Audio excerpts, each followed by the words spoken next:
Hello, everyone. Welcome to Arup's Global Digital Services event, Digital Horizon. I'm Gideon D'Arcangelo, and I'm Arup's Digital Services Portfolio Leader for the Americas out of our New York office.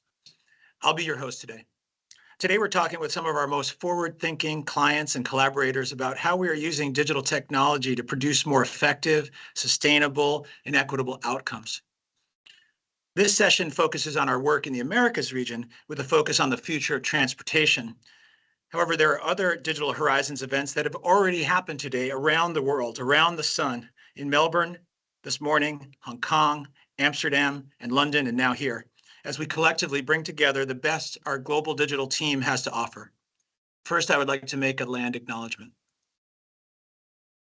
We acknowledge that Arup's New York office is on the territory of the Munsee Lenape peoples, and our Los Angeles office is of the territories of Chumash and Tongva Gabrielino peoples. I also acknowledge that many of you are currently on different territories, and I invite you to remember and consider the names of these peoples. We acknowledge this land and its people to build a shared understanding of how our collective past brings us to where we are today. Through our ever-developing commitments, we strive to strengthen our relationships with this land, its people, and its treaties to shape a better, more inclusive world. So we'd like to start with a word of welcome from Arup's Global Digital Services Leader, Will Cavendish.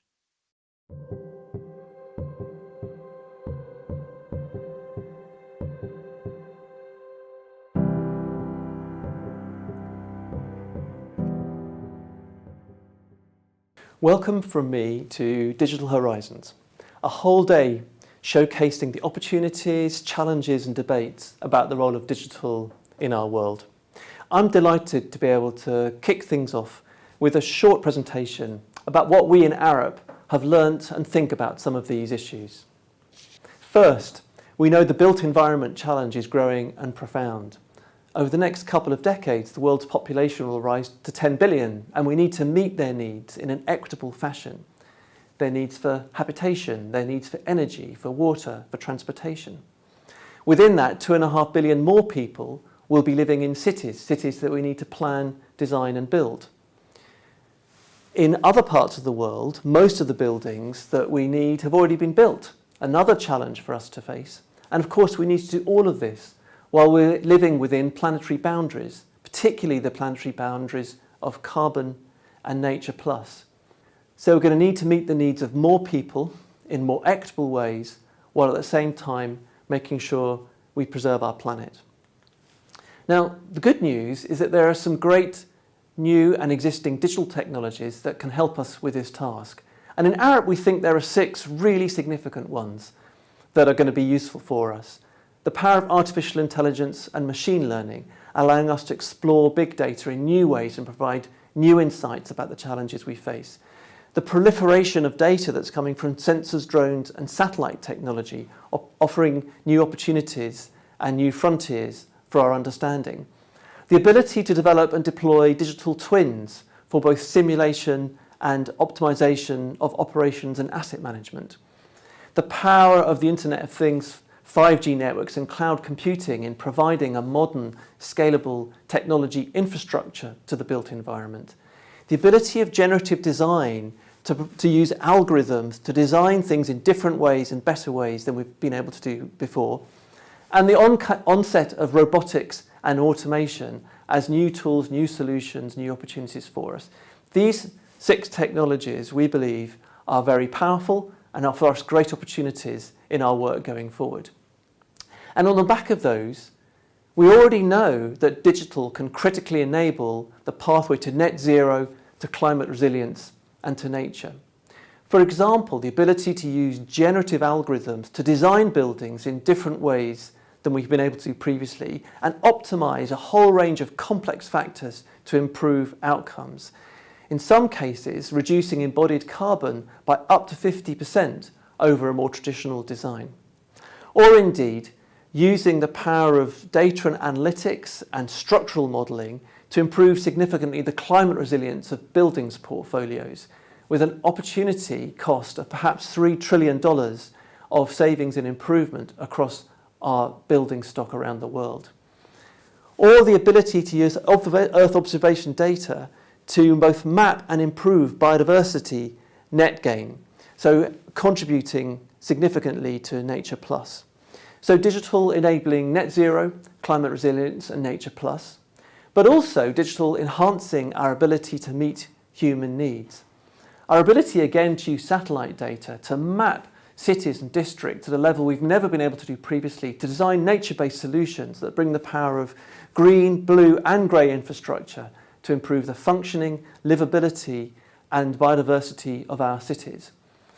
Things like smart buildings platforms that allow us to take the enormous power of data inside our buildings to improve human well-being, improve occupancy, and also reduce significantly energy, perhaps by up to 30% of traditional buildings.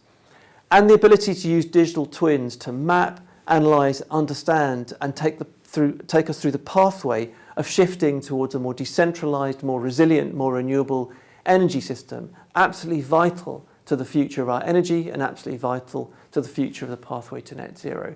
So digital tools, techniques, capabilities, also enhancing our ability to meet human needs. However, there's always a but. Firstly, when we step back and look at the pace of digitisation in the built environment, the truth is it's only just started. Compared to other sectors that are much more advanced, digitisation is at its early stages, for example, in something like construction. Now, the corollary of that is that we're going to need all to put in a huge effort and huge investment to create the kinds of technology, data and digital infrastructures that are going to be needed and on which many of our digital solutions are going to need to sit. And that's going to be costly over the next 10 to 20 years. Very hard to estimate how much, but tens, if not hundreds, if not more, billions of dollars are going to be required to be invested in the sector in order to create the fundamental platform of digitalisation that we need. Secondly, unlike other well-known technology sectors, particularly consumer technology sectors, where whole new companies or whole new technologies seem to come out of the blue and get implemented very quickly. Think of the current debate around something like ChatGPT. In our world, it's different. We live in a world of deep tech, where our solutions need to be rooted in engineering and science, where research takes time, where it takes time to develop the solutions, scale them, prove them, and make them available and usable in the world of buildings, construction, and infrastructure. And not only does it take more time, but it also means that the whole sector needs to work much more closely in partnership. Incumbent firms, startups, governments, regulators, financiers, venture capitalists, and of course, consumers and clients, all are going to need to work together to pull through the deep tech solutions that our sector needs. And that's going to take longer. So there's no time to lose. We need to get cracking now. Third, our sector is really rather used to building new things rather than reusing what we've already got. But particularly with the rise of embodied carbon, we're going to need to treasure and preserve and reuse and refurbish what we already have compared to just thinking about greenfield and new build. Again, digital technologies have a great opportunity here. So, for example, in refurbishing and reusing existing buildings, a critical task is to understand their structural state. What's their state of repair? How have they deteriorated or otherwise over the 40 or 50 or 60 years of their design life? Digital tools, structural modelling, new forms of data, new forms of machine learning allow us to understand that in a way we weren't able to do previously. And that allows us to keep and reuse structures and buildings that otherwise we might have just written off. Likewise, when looking at the lifespan of a complex asset like a long-span bridge, we can again use the combination of structural engineering, data insights, and advanced simulations to properly understand how that infrastructure is performing and how it can be repaired and improved to last another 20 and 30 years. And that's an example that we Arup have done on a bridge, for example, in the Netherlands. And even for more recent assets like offshore wind, the same issues. How can we extend the life of what's already there? How can we optimize the maintenance of that asset and the operation of that asset? We can use machine learning, data and digital and insights to provide fresh understanding about how that can be done and how we can prolong the economic life of existing assets. Finally, though, so much change in our world is now being driven by public policy. The commitments that are being made internationally, regionally and nationally towards climate change, towards climate resilience, towards Nature Plus, and other areas as well. These are the things that are driving change in our sector, whether it's the EU Green Deal or the American Inflation Reduction Act or the Chinese commitment to peak emissions in 2030 and reduce, or India's commitment to be net zero over the next decades. These are the commitments, the policies that are shaping our sector and providing the dynamic for change in our sector. But that means we're going to need to get better at working with governments, understanding governments, collaborating with public agencies and public policy to achieve the kind of changes we want to see. So the good news is that we have some fantastic digital technologies that we can use and deploy in our sector. The good news is that we know already they're helping us head towards net zero, improve climate resilience, get to Nature Plus, and provide services at scale for the population in the way we need. But there are challenges. We've barely started. We need to take time to develop the kinds of deep tech solutions that are needed. We're going to need to increasingly focus on what we've already got rather than what we need to build. And we as a sector are going to need to get ever better and work ever more closely with decision makers and public policy agencies. But if we do all of that, the opportunity is very significant. And whether it's harnessing data in the built environment, whether it's accelerating urban innovation, whether it's promoting climate resilience, whether it's moving towards net zero and a nature positive future, or whether it's designing and delivering the future transportation, all the topics for our sessions today, there is an enormous opportunity to harness digital to tackle the world's needs. Thank you, and I hope the day is a wonderful one. Thank you, Will. Next, we will have some welcoming remarks from Cierine Nicolas, our Arup's America's digital leader, who's coming to us from our Chicago office today. Over to you, Cierine. Thank you, Gideon. Hello, everyone. Good afternoon, and indeed, greetings from our Chicago office across from the phosphorescent St. Patty's Day green Chicago River. On behalf of our collective team, it's my pleasure to welcome you and to thank you for joining us as we conclude our global Around the Sun series of 5 sessions in 5 host cities, culminating with our America's Digital Horizons event. As a global firm, we are deeply committed to sustainable development and the role digital plays in enabling sustainable outcomes for our built and natural environments. The digital transformation is not simply about technology. It's about the way we adapt to the pace of change and continually rethink how we can create and deliver value in a digital economy. With a wide range of digital services already helping our clients to solve their most complex built environment challenges, we are excited to showcase our very best work, our very best projects for our esteemed clients. And so we are completely and deeply honored to have our valued clients and partners from both the private and public sectors, Delta Airlines, Southern California Association of Governments, NASA, Metrolinx, and Amazon Web Services here today to talk about how digital technology is transforming how they work. It is truly our privilege to host you all, and we look forward to the engaging discussions ahead. Thank you. Thank you, Cierine. And so let's get to it. Our first presenter, I'd like to introduce Ryan Marzullo of Delta Airlines, who is with Marta Lee of Arup today to talk about the design and the construction of Delta's amazing new terminal at LaGuardia Airport in New York. Over to you, Ryan and Marta. Thank you very much, Gideon, and good afternoon, everybody. It's good to be here with you and be a part of this forum and talk to you about our new terminal here at LaGuardia. It's been an exciting project. It's been over 7 years in the making. Marta Lee with me from Arup has been an integral part of our core team on the management side and rolling out our systems, integrating those systems. And so I'm going to give you a very, very quick overview of this new $4 billion program. We opened the new terminal.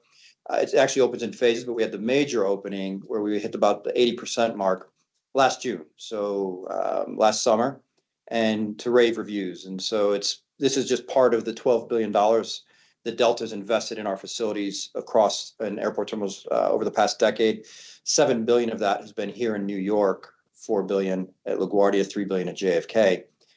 For those of you out in California, I'm sure you've seen our new LAX terminal as well. Here's a rendering of the new LaGuardia Terminal in its end state. We have about another year and a half of construction to go. A spectacular terminal for what we feel is the greatest city in the world, the gateway in the greatest city of the world.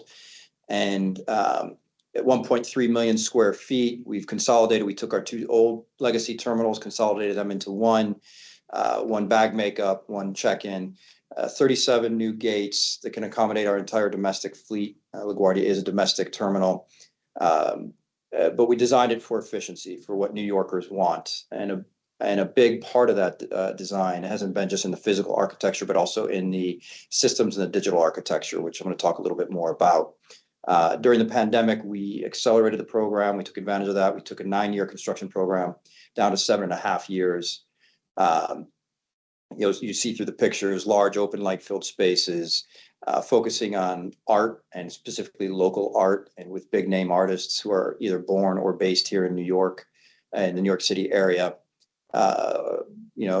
Trying to create.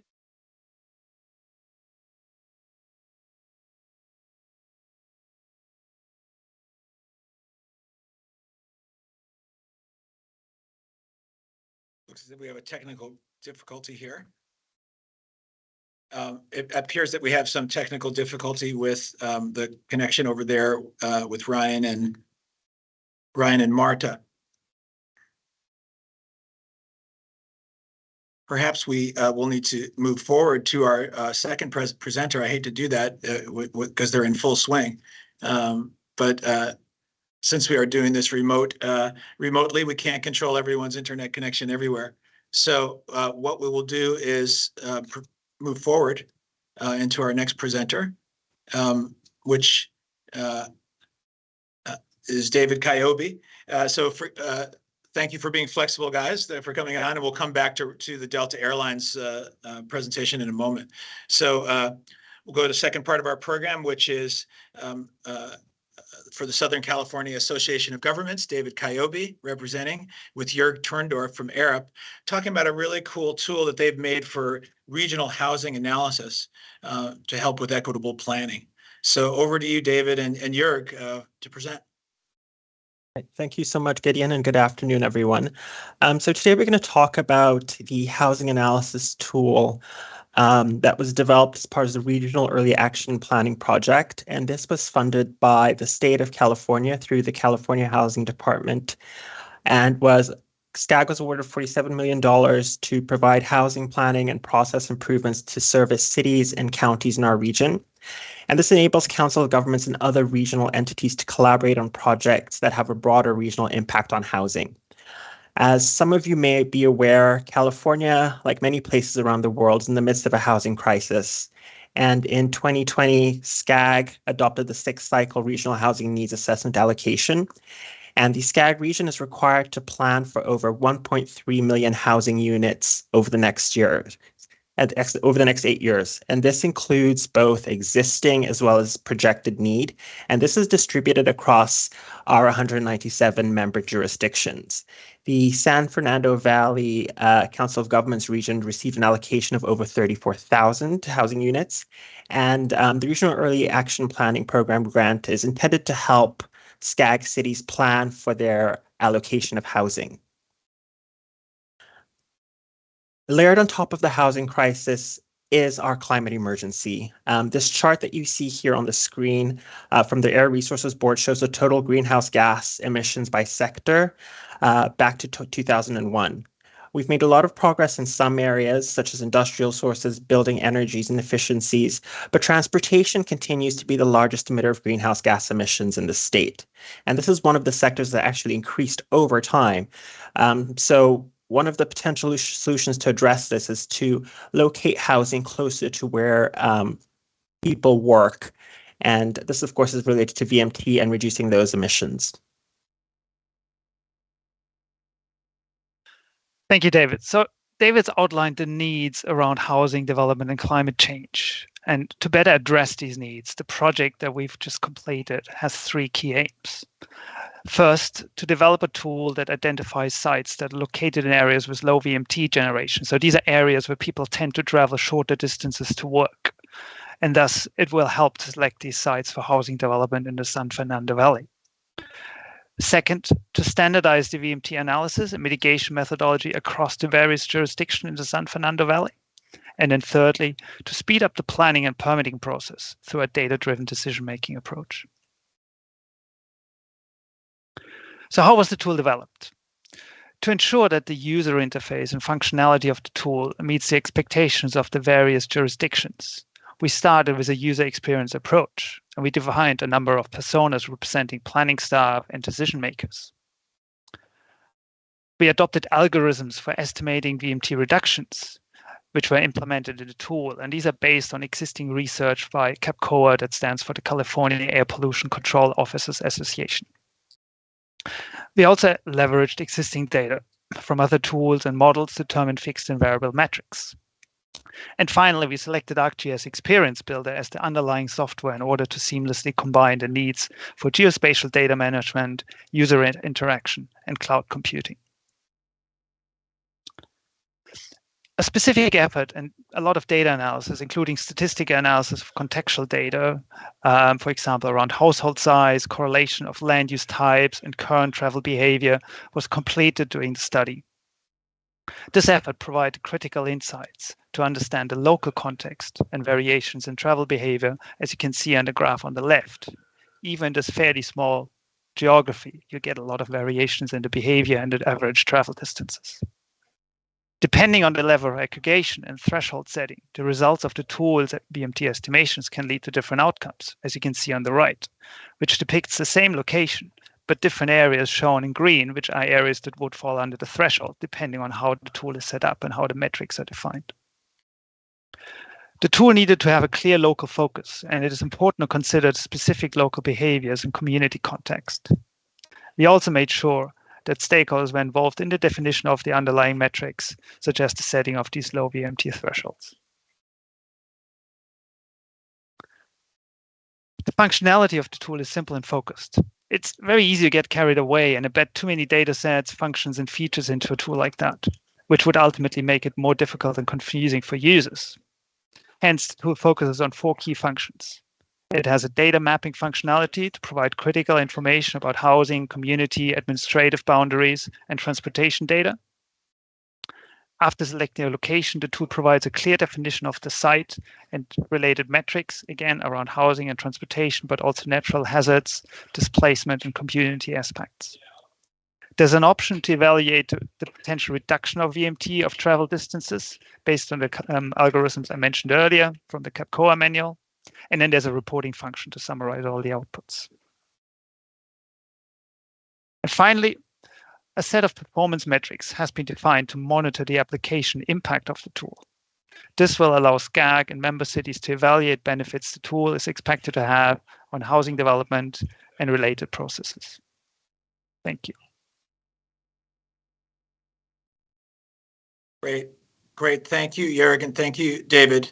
It's really an amazing tool, and I guess I have some questions about it that it would be great for you to unpack a bit more. David, it seems as if you're tasked with trying to keep a regional perspective on things in an area that's very fragmented with a lot of different jurisdictions. So I'm curious if how this tool may have helped you to address that. Well, as you're aware, SCAG is the largest metropolitan planning organization in the country, and our members include 191 cities and 6 counties representing 19 million people. So in terms of the tool, we wanted this tool to be useful for most of the jurisdictions in the San Fernando Valley COG area, and there are about 4 that participate in the project. And the first step was to ensure that we use sort of consistent data related to VMT, and SCAG had some of that data. So the tool is based on that data. And we also wanted to make sure that at some point this tool could potentially be scaled up to the broader region. So the first step in this was having similar baseline data. Also, trying to figure out what exactly this tool would be used for in terms of jurisdictions, how they would use it in their day-to-day planning process, and ensuring there was some sort of consistency across the board. So it would be a useful tool for the broader region if and when it's scaled up. That's great. And do you think that digital tools like this are, kind of part of a trend, I suppose, in your role as being a regional aggregator or congregator of your various different jurisdictions, getting them to play well together as a cohesive whole? Do these types of data consistency and digital tools approach, do you see that as a part of a larger trend beyond VMT? We definitely see it part of a larger trend beyond VMT, especially in a region that's got so many smaller jurisdictions that may not have the resources to collect and use this data on their own. And also our overall SCAG perspective, housing, for example, is a regional issue. Some jurisdictions have an abundance of jobs, some have an abundance of land, and how do we make the connections? And jurisdictional boundaries are invisible. They don't block people from, traveling or moving from one place to the other. So having tools and data that gives you, an entire broad shot of the region, I think, is definitely a trend that's happening. And it's definitely an area that SCAG is more interested in and sees ourselves playing a large role in terms of facilitating these kind of projects in the future. That makes a lot of sense.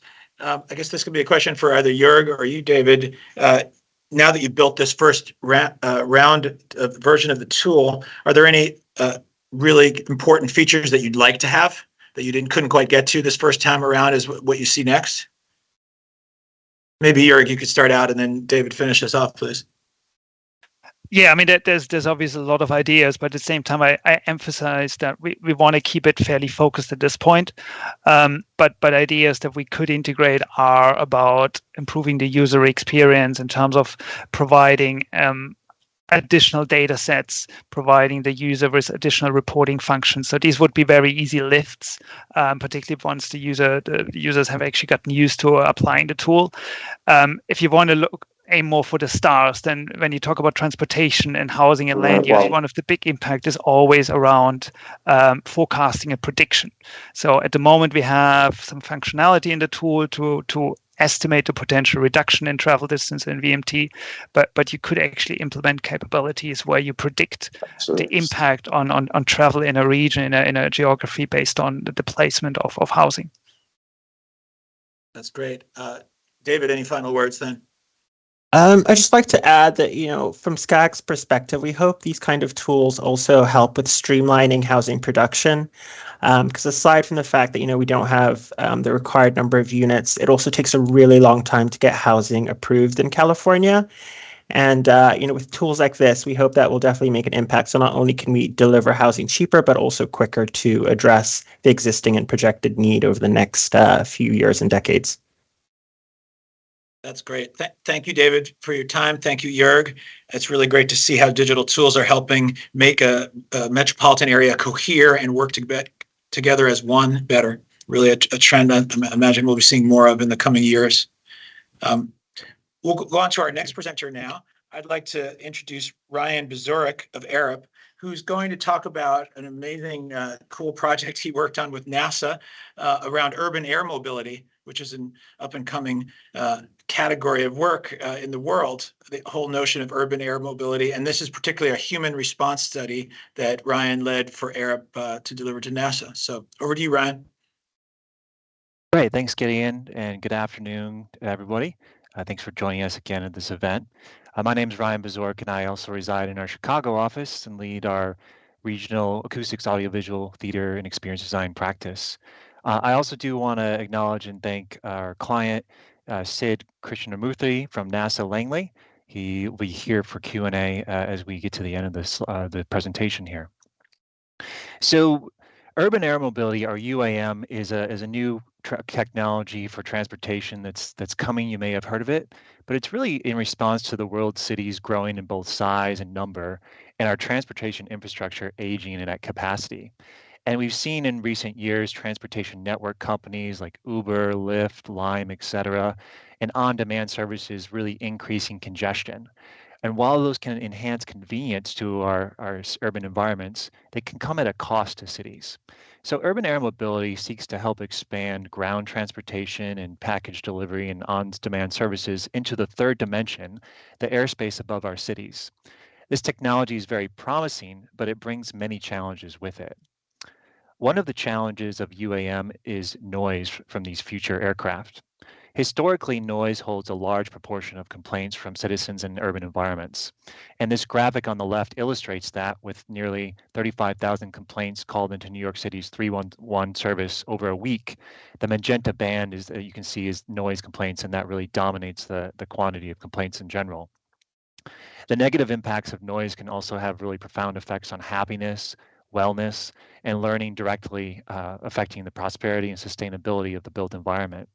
So with the advent of UAM, we want to look at how can we better understand the human response to noise and design more equitably for this future transportation technology. In aviation, noise exposure to communities has been a focus of policy. Aircraft manufacturers have reduced the level of noise from aircraft over time, as shown in the left graphic.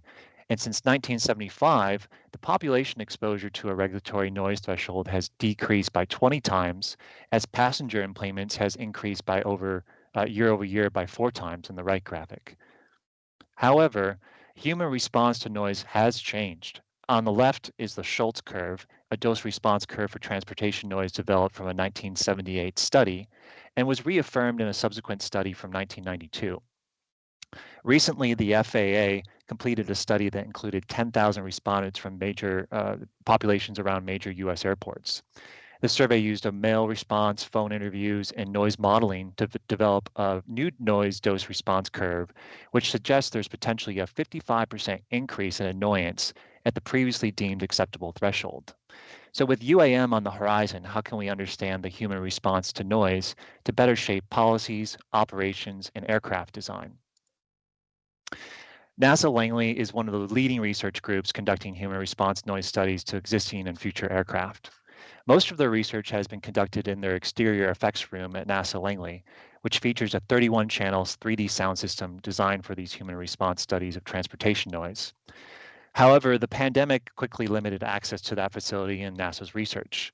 So they approached us and said, can we conduct a remote test outside of the exterior effects room, but be scientifically accurate and viable?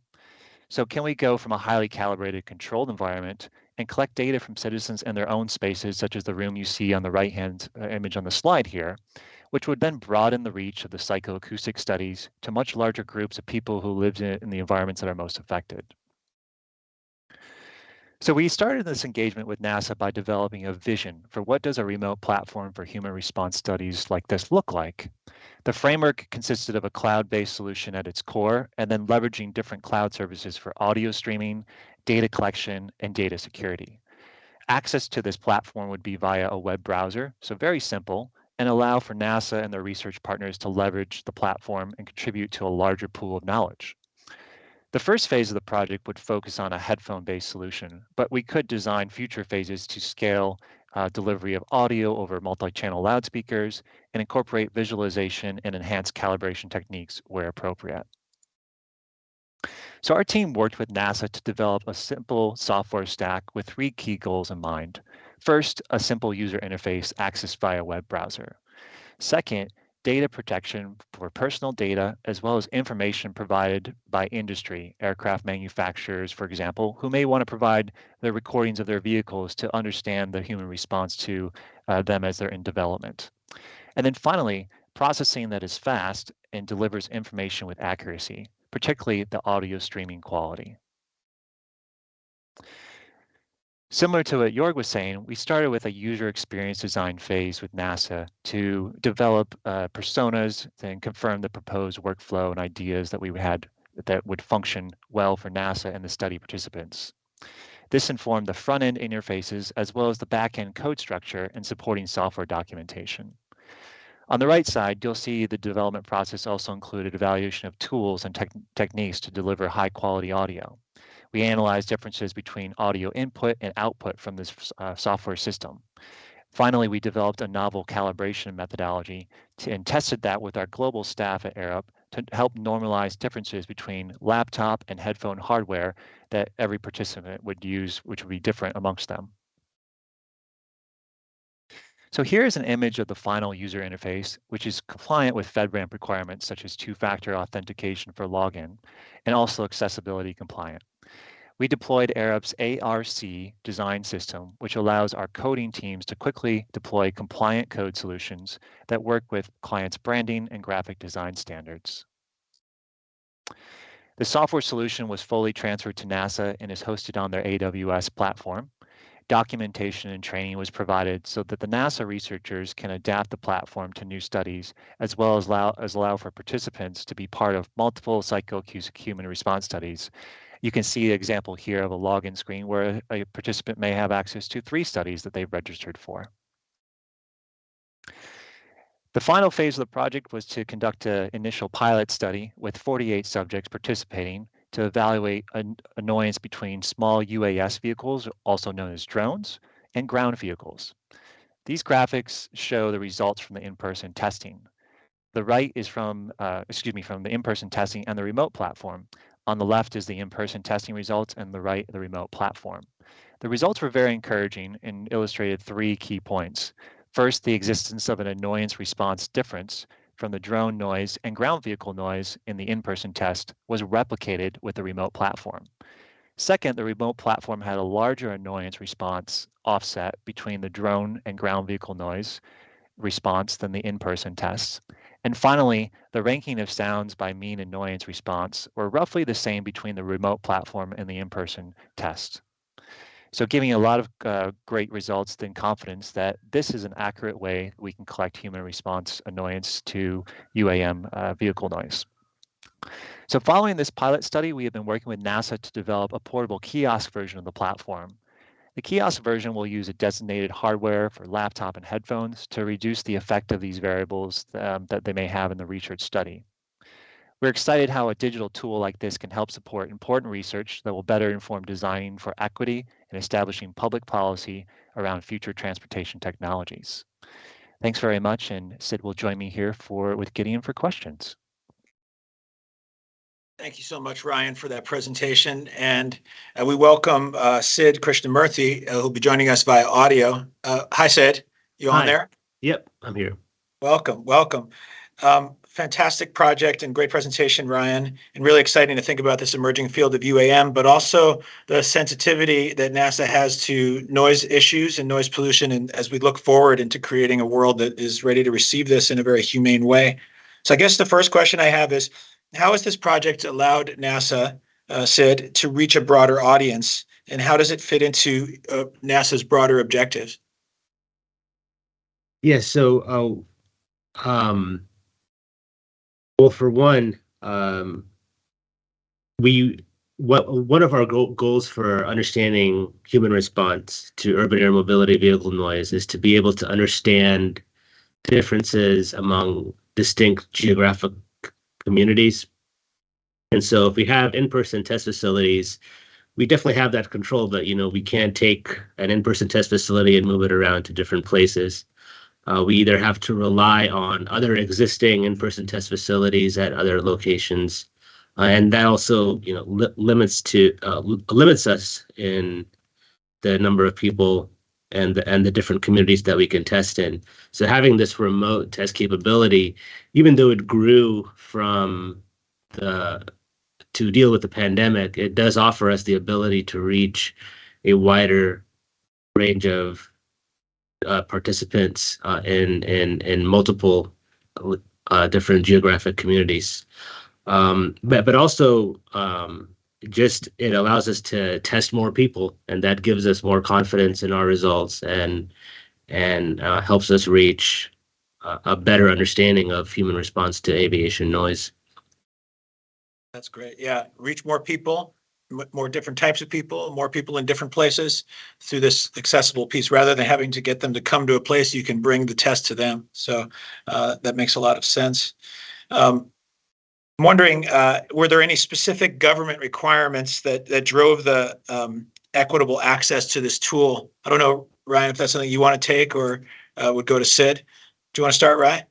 Sure. Yeah, I think there's pretty stringent FedRAMP rules for software tools, and we followed those and worked closely with NASA and their agencies. And I know that accessibility and equity of the browser tool access was something that we had to consider as well. Is important as well in our global nature of Arup to deliver a tool that all can use. Sid, if you have anything to add, feel free. Yeah, no, I think Ryan covered it. We do have we as a federal government entity, we do need to comply with the Rehabilitation Act of 1973, which specifies how to make tools for the public accessible to people with disabilities. So this platform that was developed had to follow that. Yeah, and so therefore that really pushed our user experience design team to adhere to those requirements. Was there any time in the project when the Arup team that was working with you said challenged you to think differently, maybe? And did it result in an enhanced outcome, maybe one you didn't expect from the beginning of the project? Well, I think just well, for me, just having the ability to have this capability to reach a wider test subject pool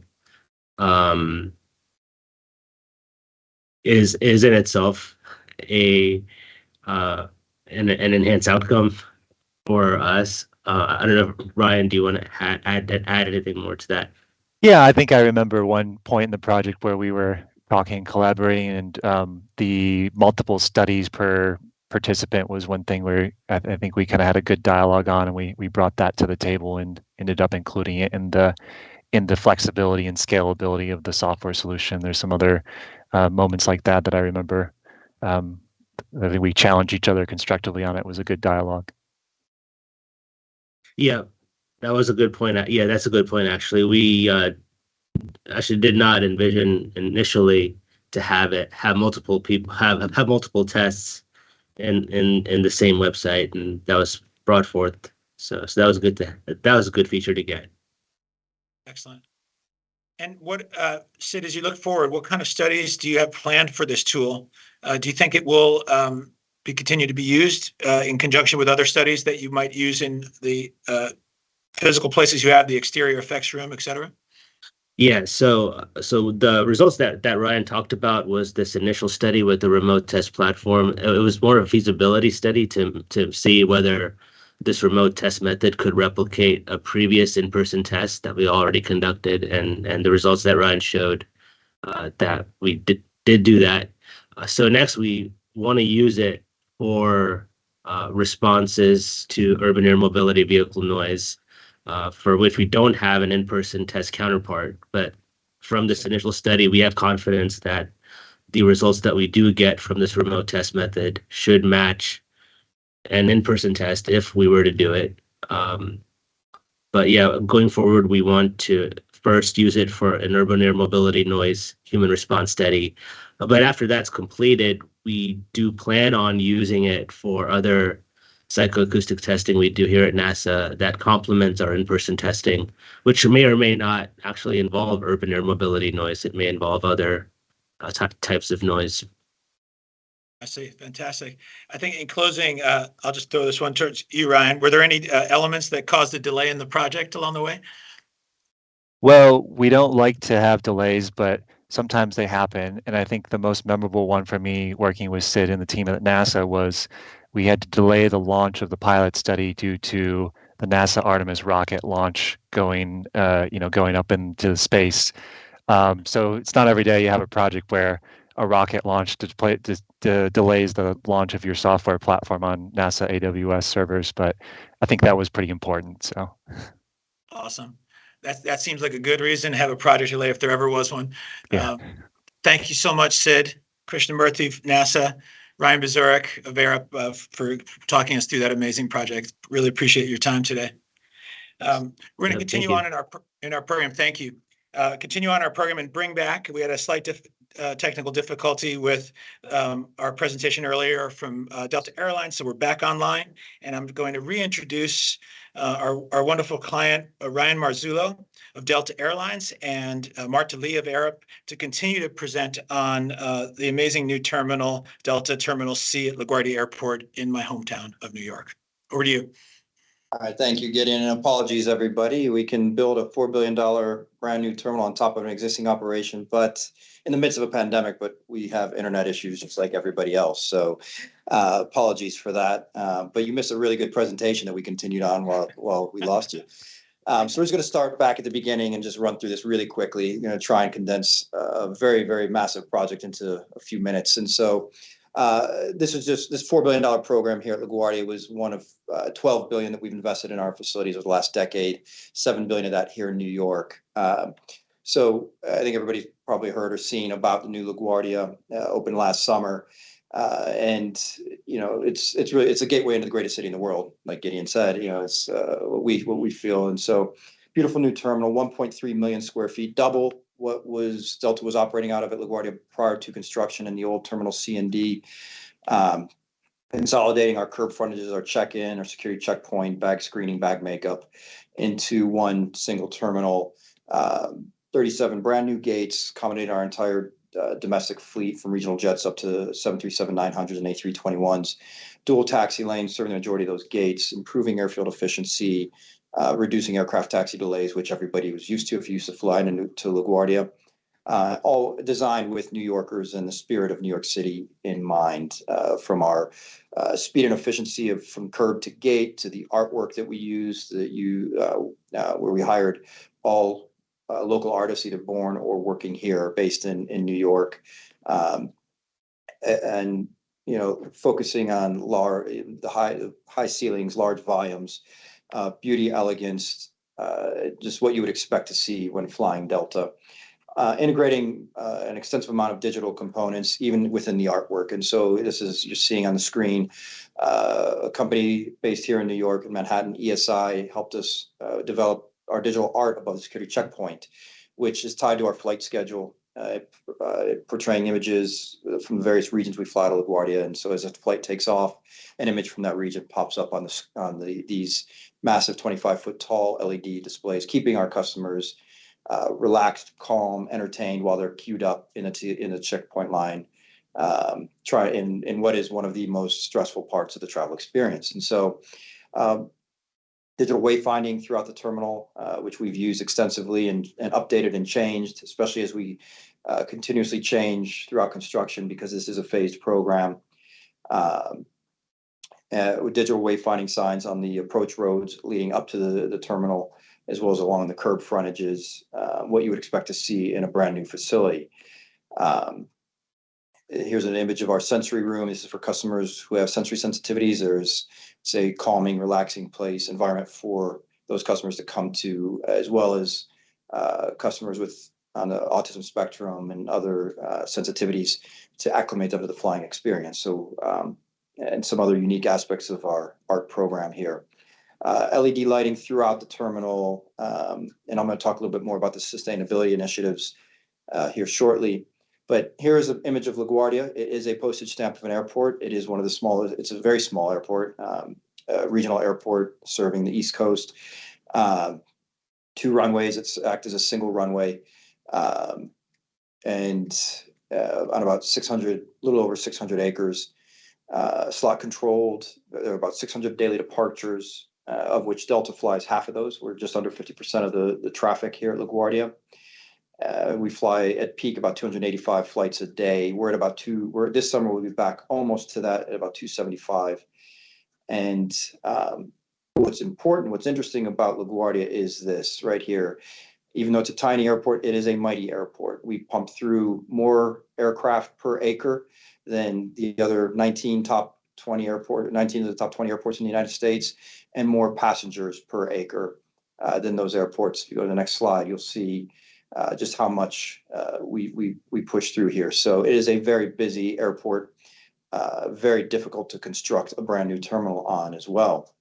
And so if you go to the next slide, you'll see this is the overview of the old Terminal C and D at LaGuardia, and then how we've built the new Terminal C on top of those old facilities. And what we've done is stretch out the terminal to the east, to the south, taking advantage of every square inch of real estate we could acquire to maximize the facility, maximize the airfield, maximize the passenger flows, and improve the customer experience.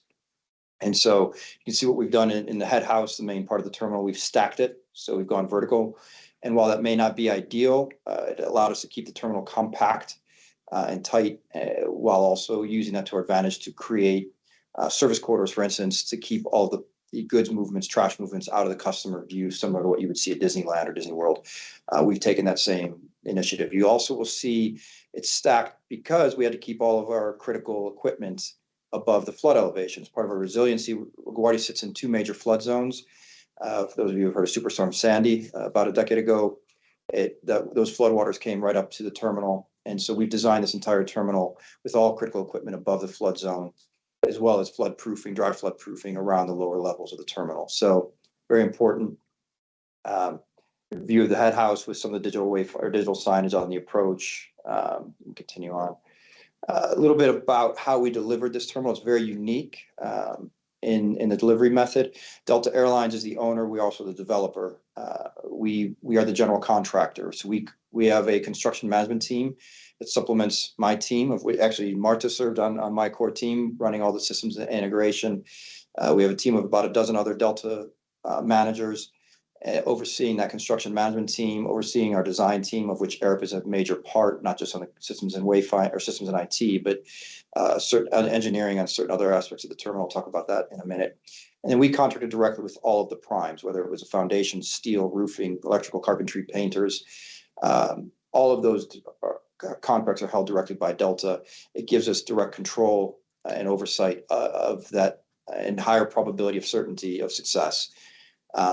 And that's how we were able to maintain schedule, maintain budget in the midst of a pandemic. So and the whole reason we do that is for collaboration and transparency. That's really why we were after this. And using a lot of digital tools, as Gideon alluded to in the beginning, throughout the construction process, to try to bring that transparency and improve that collaboration with our design team, with our contractors and construction management team. So.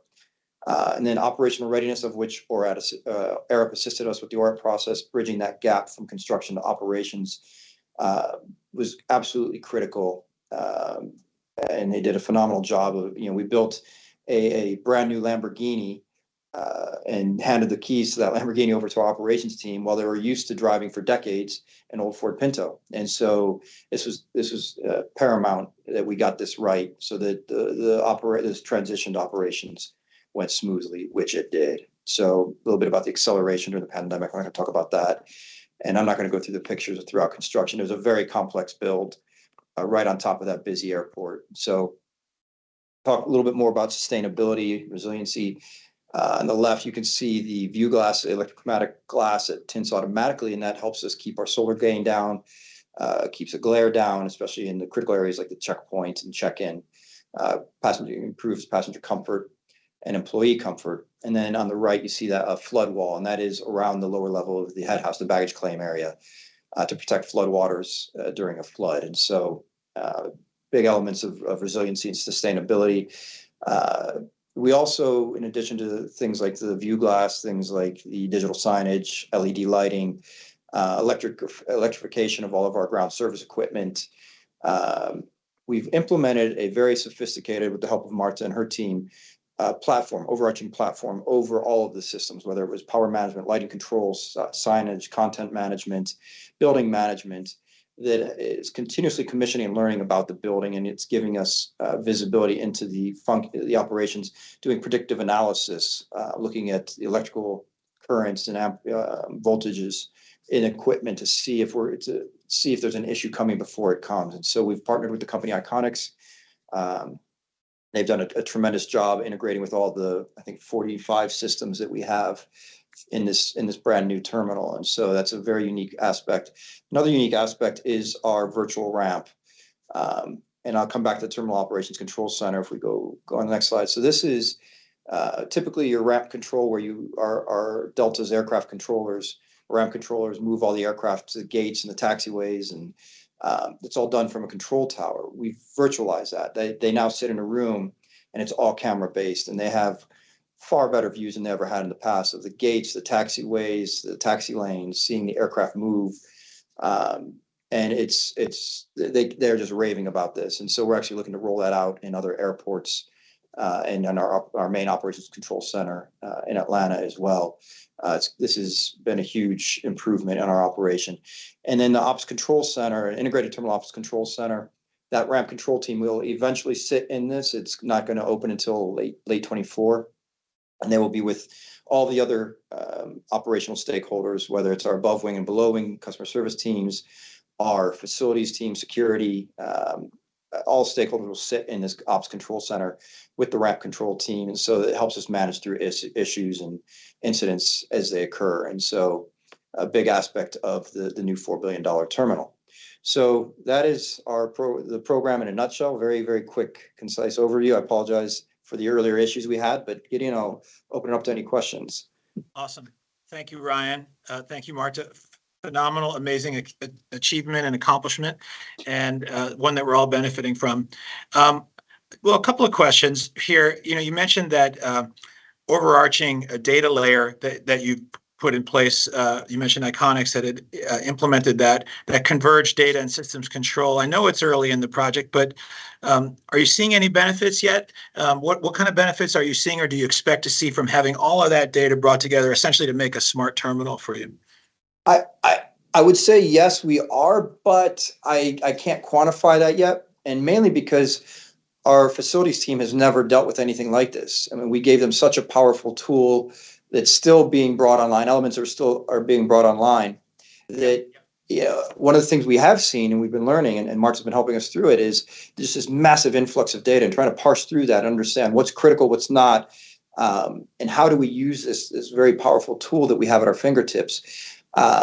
I know that we are going to see that benefit, and our team is still, it's like drinking from a fire hose. I'm learning to use this Iconics platform.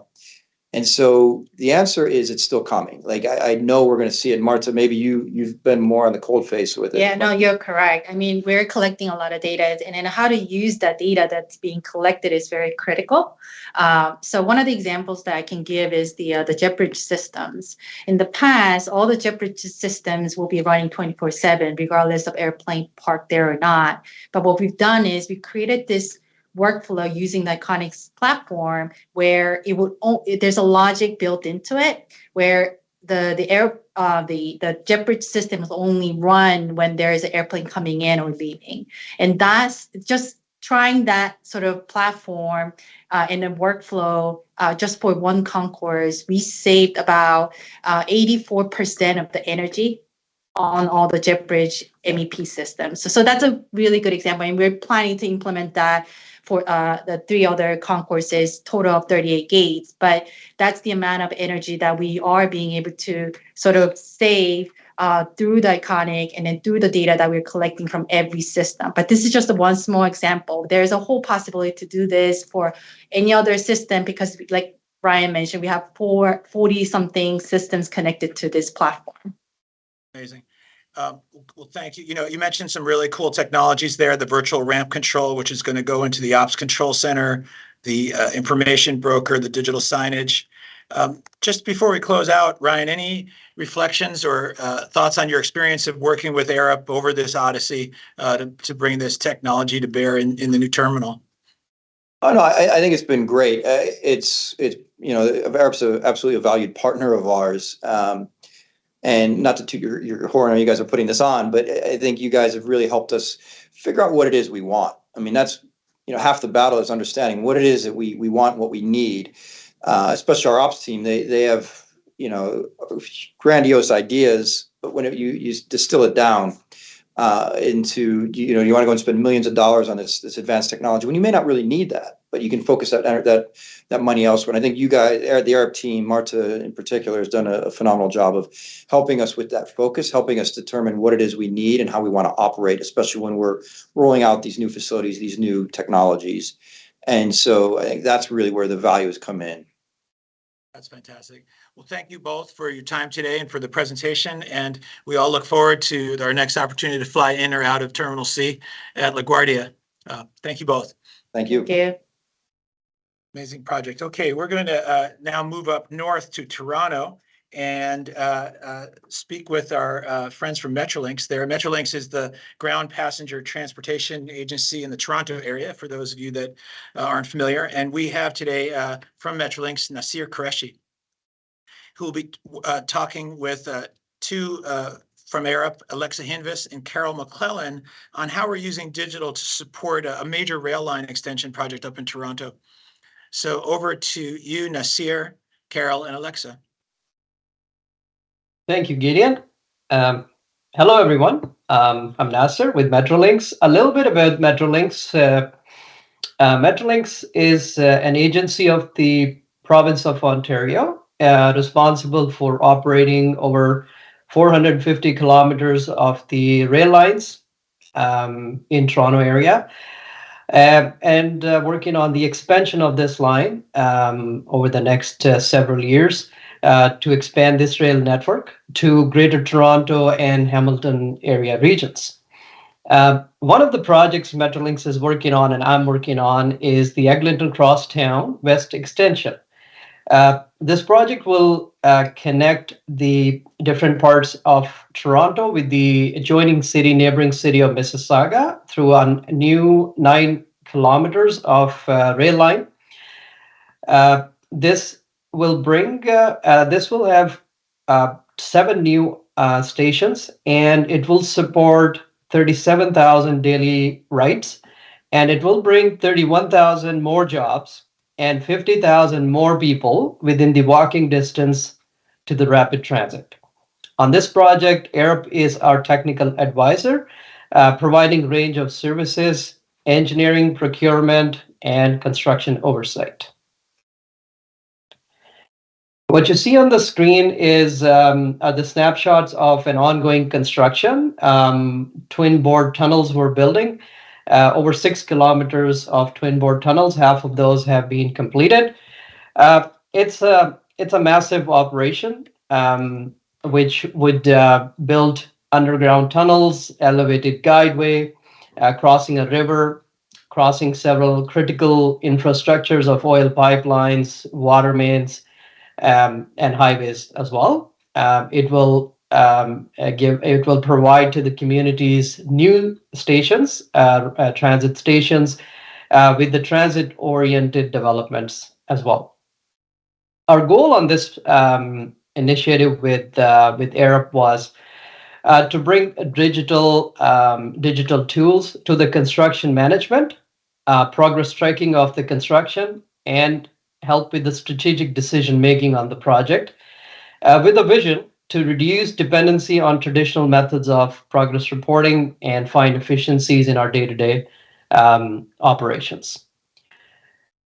A digital solution offer connectivity to the teams working across different parts of the region, and also helps us connect with Metrolinx's existing IT infrastructures and GIS mapping tools. We started working with Arup's team and collaborated at different working sessions to understand the existing business practices of Metrolinx, existing systems, and utilizing the key learnings from past projects. So as you can imagine, the project involved staff from various disciplines such as technology, GIS, construction engineers, and Metrolinx's own staff as well. Okay. Over to Carol and Alexa. Thanks, Nasir. We implemented a tool called Arup Fuse on the project to provide that fully integrated digital approach. Fuse is a web-based platform focused around providing curated views into project information by embedding data from a variety of different sources and formats. So here users can access, submit, and manipulate information and share key data sets across the entire project. On the Eglinton Crosstown West extension, the platform has allowed us to connect directly to what's happening out on site by really streamlining the procurement of data and visualizing it almost in real time. So in Fuse, our 2D web map was developed to support with spatially referencing key project datasets. Here we are providing users with access to many layers, including site photos, environmental monitoring results, and design information. Data can be overlaid with ground conditions, such as contours, to contextualize information. And we're also pulling data directly from the tunnel boring machine's monitoring system to offer that real-time update of its position and tunneling rings installed. It's also important that our team has visibility over how we are monitoring the contractor's work out on site. So to provide that transparency over these activities, we've incorporated a site survey portal that you're seeing here into Fuse. So using tablet devices, field staff can go out on site and submit daily reports with observations and photos. And then our team is able to access this portal and easily query thousands of site records really quickly. These surveys are then aggregated into a dashboard, which provides a broader view of the project performance through key KPIs, such as, amount of safety incidents out on site, quality issues observed, as well, such as non-conformance reports. Thanks, Alexa. So coming next to the ECWE project in summer of 2023, Arup's going to be bringing our new automated tunnel inspection system called Loop 360 to the project. Loop 360 is a front-to-end tunnel inspection system that includes 360 imagery collection, machine learning-driven defect detection, and data analytics. Once 360-degree imagery has been collected by the system, the data is fed into the Loop 360 system, which includes a web-enabled interactive data platform, as you see here. The platform offers users several options for data exploration, including geospatial mapping, which allows users to navigate to defect information in a map-based viewer and view defects in their real-world context. This map-based view can help to identify contributing factors to the defect, such as the proximity to water mains and other things. The platform also boasts status dashboarding and data exploration, analysis, and insights tools, which will assist the tunnel inspection team to make better informed decisions by making access to the full record of historical defect issues readily available. This will allow them to take preventative actions and/or plan early defect maintenance and interventions, which will help to control costs and further deterioration of our tunnel assets. Loop 360 and automated inspections will be helping us to create a more sustainable and proactive approach to tunnel assessment management, changing the conventional manual inspection workflow to a digitally driven automated approach. I'll pass it back to Nasir now. Thanks, Carol and Alexa. So with these two examples shared with you, we have been able to achieve the goals we have set out for the digitization of the construction progress tracking of this mass rail transit project.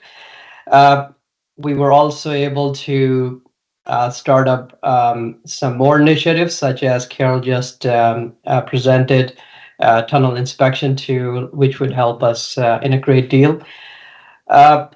We have seen improvement in collaboration with the use of these digital tools. It's helping us in smart strategic decision making, and we're hoping that these will help us in efficient handover of the infrastructures, completed structures such as tunnels, guideway, stations, over to the next party responsible for the maintenance of these assets. This digital application really brought our teams together. A lot of innovative ideas in terms of how to record and track the construction progress. This was useful for us to be able to connect Metrolinx's existing ArcGIS network, Power BI solutions, and Bentley's ProjectWise as well. A large remotely operated project such as this one, where teams are working remotely in different geographic locations, this tool really helps us stay connected to the day-to-day progress of the project. Some of the current uses at this point of this application, Fuse, are used in project reporting, schedule variance analysis, work zone planning, mapping of geo-environmental data, even contractors' claim validation, and as I said, some forward thinking as well.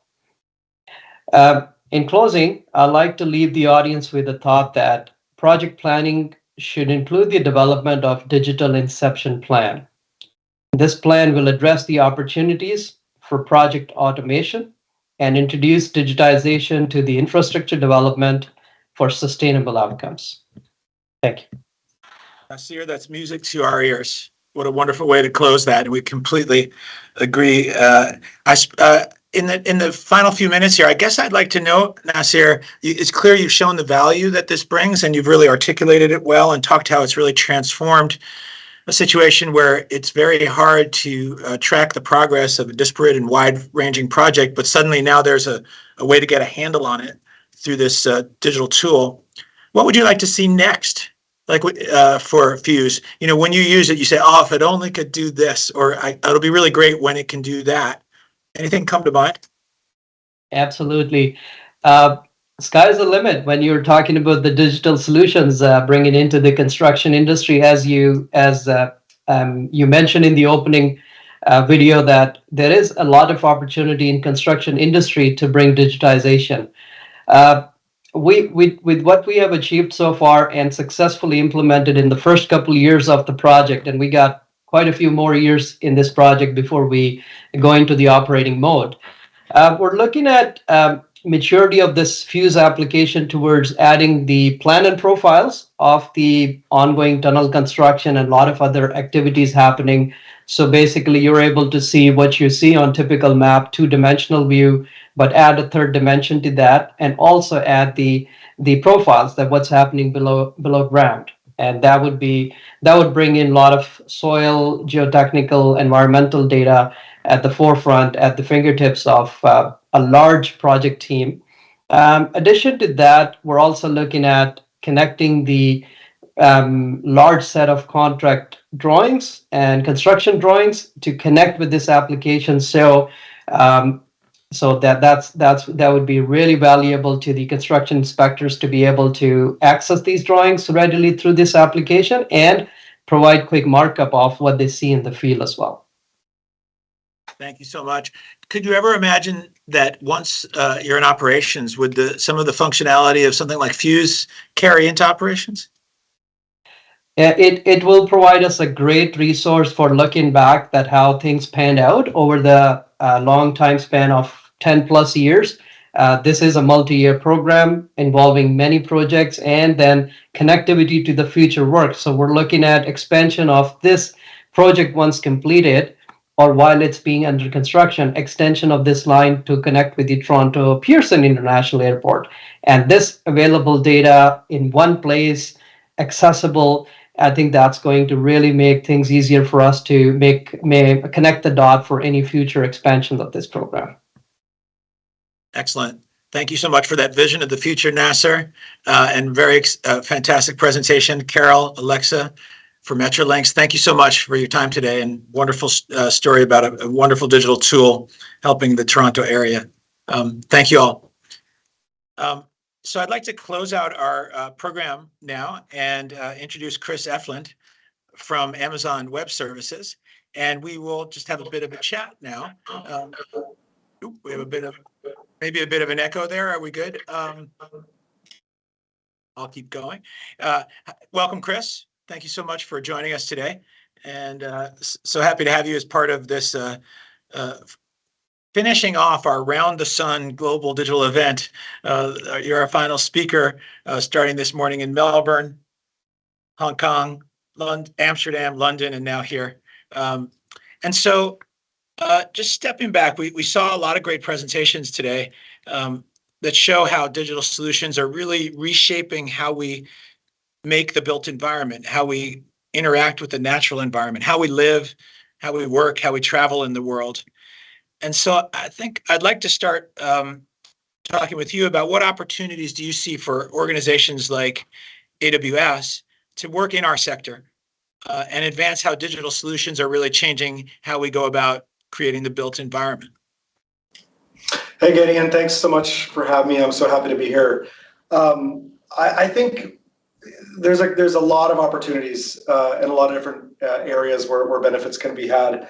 Amazon has spent a lot of time thinking about the blending of the physical with the digital, specifically around most recently a lot of like manufacturing and kind of the built environment. But often with these kind of cloud transformations, right, you really need a lot of top-down leadership to kind of drive decisions so that these things are more holistic. I know otherwise you end up, without kind of strong sponsorship, you end up with kind of a hodgepodge type of solution. But there's a lot to get excited about, right? I think in terms of opportunities, there's a lot of very obvious, short-term benefits, things like better safety, fewer accidents, less repetitive work.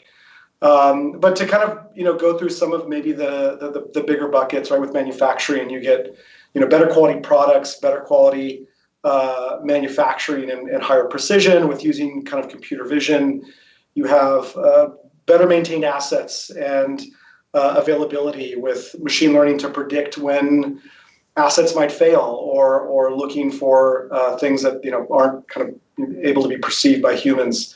There's also obviously worker safety, security, being able to detect anomalies on the manufacturing floor within an individual product or process or step. These are things that humans are not good at, right? And computers are not only great at, but they're getting much better. And you jump into supply chain, which is extremely complicated, right? You start getting into forecast accuracy and demand planning. And these are things where you can start to take in huge amounts of data and make much more accurate predictions than even, statisticians are able to, the best statisticians are able to do. Then one of my favorite topics, sustainability. There's just a dramatic level of efficiency that AWS not only offers to our customers in terms of the data centers that we operate, but being able to reduce costs and waste with some of these techniques that we talked about.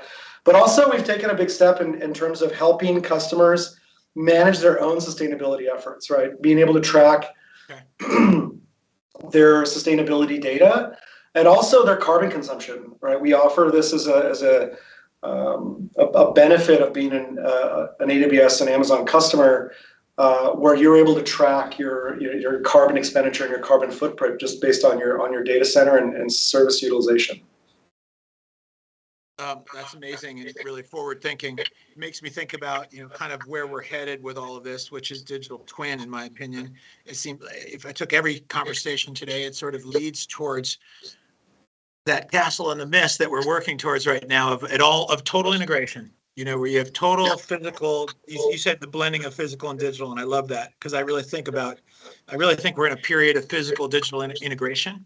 Absolutely. And that concept of a digital twin, which means many different things to many different people, is sort of the promise of digital physical integration.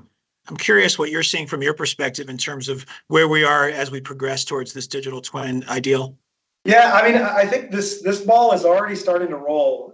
So those of you that don't know in the audience what a digital twin is, it's effectively a semaphore or a digital representation of a physical object. So in the case of a factory, which is kind of the most obvious example, you've got robots, you've got machines, you've got equipment, you've got people, and there's all the sensors, right? So as you kind of add sensors to the facility, you want to get all these connected and then think about it like a game environment, right? Where you have a digital version of it and you have software running that's continually monitoring everything that's going on.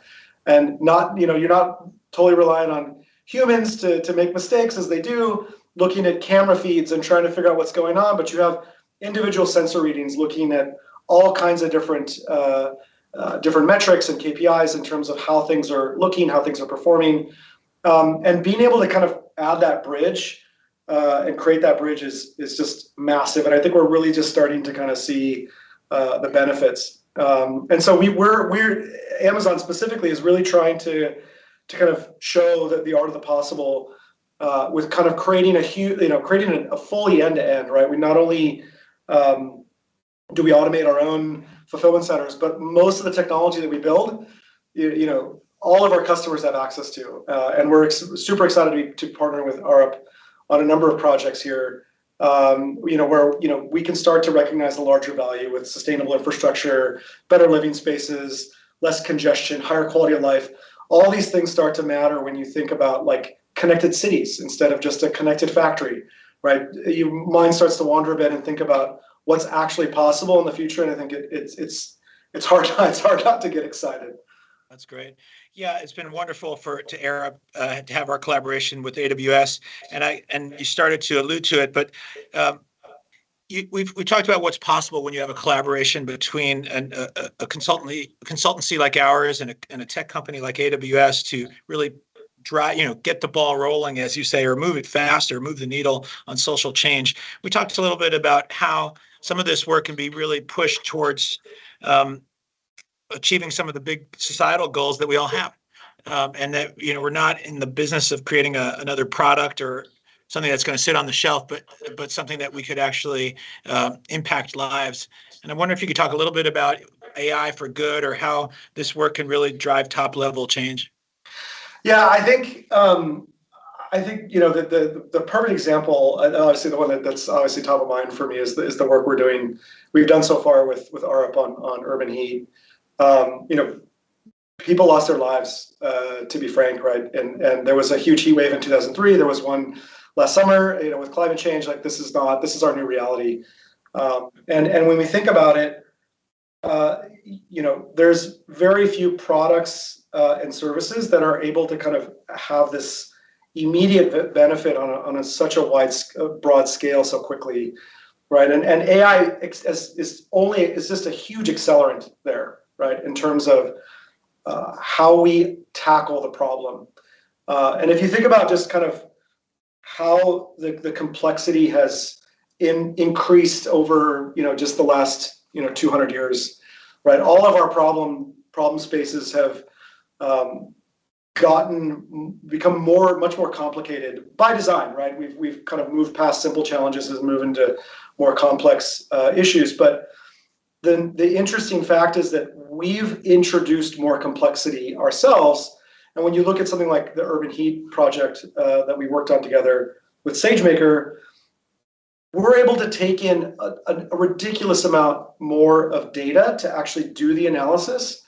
And that's having real value and real impact on people's lives. We're able to identify areas where are people at risk much more quicker. We can do much more modeling in terms of what happens.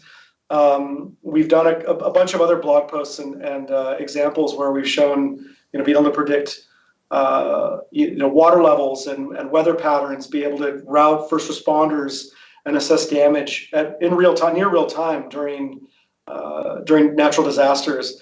And this is the kind of stuff that for me personally, I get really excited about. I think, internally, we like to call it the art of the possible. What we can do and what we can show everyone what's possible. And I think the big value that AWS has is being able to just lower the bar. When I was early in my career, I spent I don't know how many years building services just to kind of get a product out the door. And now it's a flip of a switch, and you've got this turnkey infrastructure available at your fingertips. And so it's completely flipped the mindset, as it were. And now you're able to kind of have real drive value and drive good much quicker.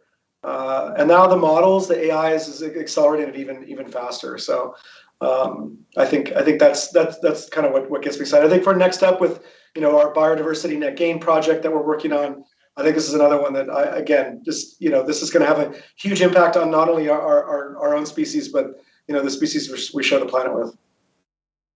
It's so exciting what we can do now. Let's keep it going. Let's keep going faster and work on these goals together. I could talk with you all day, Kris, on these topics. We'll have to take this conversation offline. And thank you so much for joining us and just sharing some of your perspective today from the AWS perspective and your personal career perspective on our collaboration. Absolutely. Thank you. Thank you. Well, yeah, it's really been an amazing time of insights today. And thank you all. This has been an amazing exploration, I think, of how digital technology is transforming what we do, how we build, how we live, how we move around the world. And so we're honored to work with some of the most innovative leaders that you heard from today from the private and public sectors. Thankful to Metrolinx, Southern California Association of Governments, NASA, Delta Airlines, and Amazon Web Services, and to all of you for joining us today. And we look forward to continuing the conversation. Thank you so much.